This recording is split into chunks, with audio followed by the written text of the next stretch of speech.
A case that would impact the finances of millions of Americans will be argued in the Supreme Court tomorrow. Justices will hear from lawyers behind two legal efforts to block President Joe Biden's student loan forgiveness program. ABC's Justin Finch is in Washington now with a preview. A core campaign promise of President Biden now under pressure. Our student loan program is designed to give just a little more breathing room. But is that program legal? The Supreme Court now poised to hear oral arguments beginning Tuesday. Biden's federal student loan forgiveness plan would cancel up to $20,000 for some borrowers earning less than $125,000 per year or households with less than $250,000 in income per year.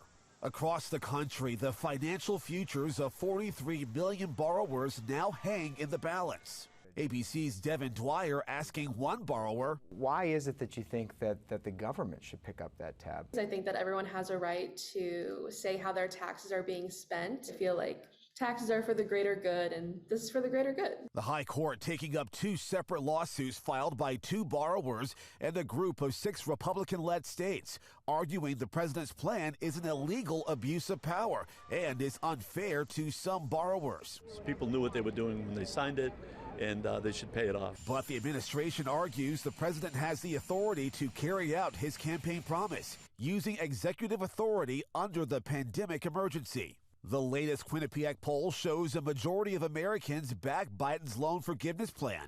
Roughly 1 in 6 adults carry some federal student debt. 26 million borrowers have already applied for debt relief. 16 million were approved for cancellation. And the High Court's decision could hinge on the state of Missouri, home to the nation's largest student loan servicer. Attorneys have argued Biden's plan could reduce that servicer's revenue and eventually jeopardize state funding for Missouri's public colleges and universities. In Washington, Justin Finch, Channel 6 Action News.